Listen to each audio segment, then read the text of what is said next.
Nobody believed me that Codex Shredder was the best card in Standard. I'm going to prove to you why it is. So a couple of weeks ago, I put out an article called Fun Police. And it was basically a little fun little article that's basically a blue-white control deck that just uses Codex Shredder as a win condition.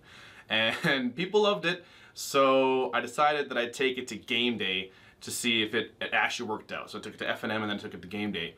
And oh man, everything turned out way better than I expected. So first of all, Courser of Crewfix was huge at both the FNM and the game day tournaments, and it was like I was playing top control all weekend. It was incredible. Like, people would be playing with the top of the library revealed, and I'd be like, oh, Stormbreath Dragon, cool, it's gone. Cool, Xenagos, it's gone.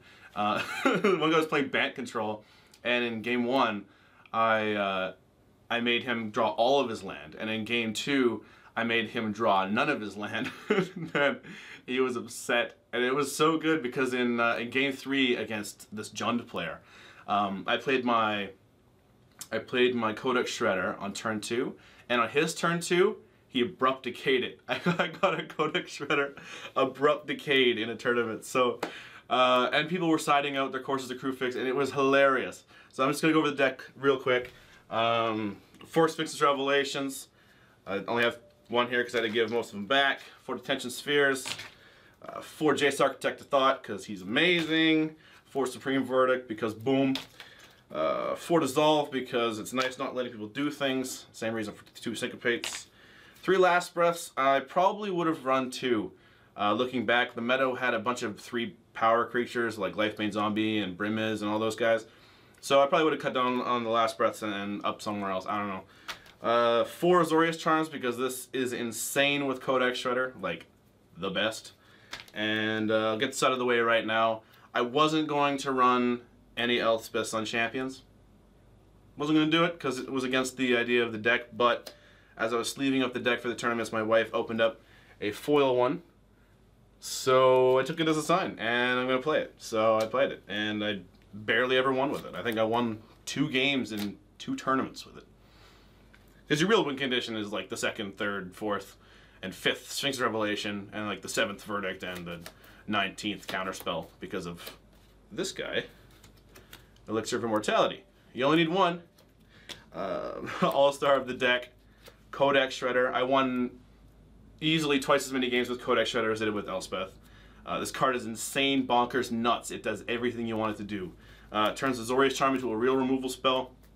If they have Courser or Crewfix out, and you get this thing, to be very lucky to draw anything useful. This is... I actually had one guy say, during a tournament, I said, okay, at the end of your turn, crack Codex Shredder to get Sphinx Revelation back in my hand, and the person next to him said, oh, you never want to hear that. So there's two of them, and 2 is the right number. 1 just for fail-safe in case someone abrupt decays the first one. 3 was too much. If I took Elspeth out, I put in a 3rd one just to speed up the matches a bit, but yeah, FNM, round 1, Cory wins in 1. It was amazing. So, 4 planes, going to land base, 4 islands, 4 hollowed fountains, 4 temples of enlightenment, 8 black temples. So Temple of Silence, 4 of, Temple of Deceit as a 4 of, and 2 Mutavaults, because you need to destroy their Mutavaults mostly, and 1 more special little thing, Encroaching Waste. So this card is so good. Someone on Reddit suggested that I put Encroaching Waste in because it's another unfun thing you can do to your opponent, and it totally is. And I gotta give a shout out to this guy. I'm gonna find the name and put it somewhere in the video, and it actually saved my life and won me an entire match. The dude had I had 3 life. Dude had a Stormbreath Dragon on the field. He had the 7 mana to monstrous it, and I had a Doomblade. But if he swung in and monstrous it, he just beats me, right? Because if he swings in and I kill it, and he monstrous it in response, then I die.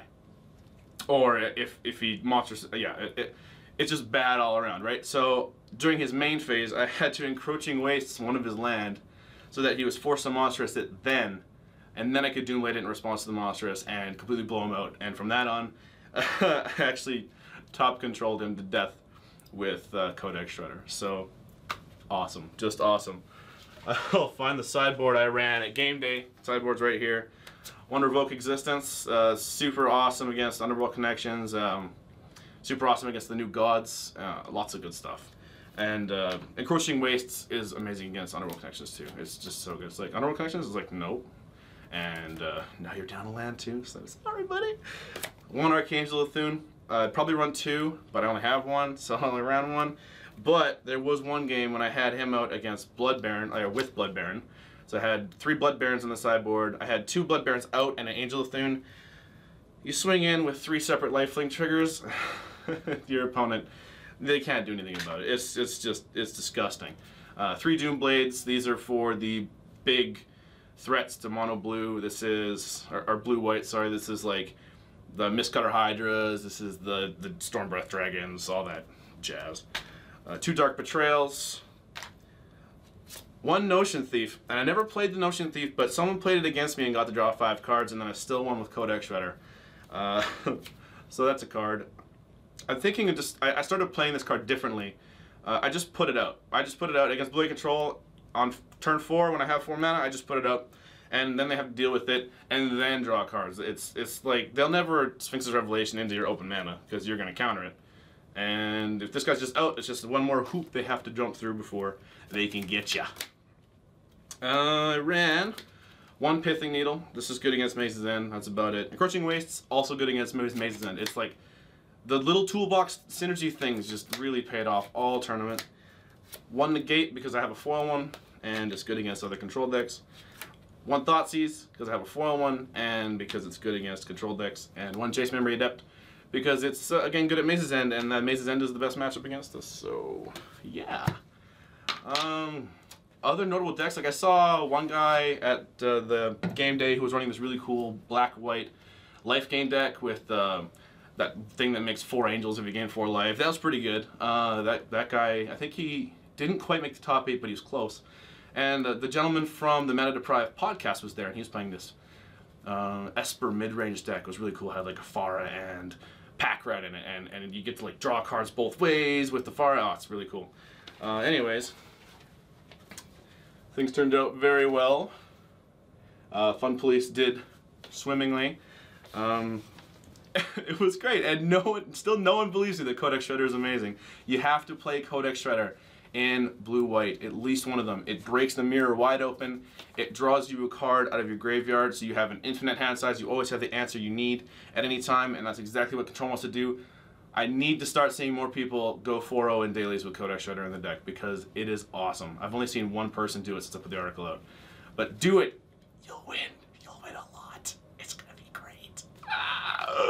Yeah, so Codex Shredder, Encroaching Wastes, saucy sideboards. That's what it's all about.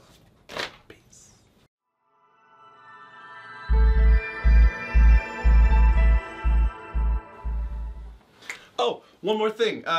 People have been asking me to update them on how GP Vancouver went, and here it is. So basically, get there, make sure you take a limousine to Electronic Arts, where you go and take a tour of Electronic Arts after you get out of your limousine, and then proceed to not take any more footage of the event or any pictures or anything, and then make sure you get day 2 with no buys, go out drinking all night, and play the first round of day 2 very hungover with a Red Bull. That is how you do GP Vancouver, and yeah, so do that, and you'll not get into the top 64 because you're too hungover, but it'll be fun, and you'll have a blast, and it'll be amazing, and you'll make all kinds of new friends. Very good. Thank you. Bye-bye.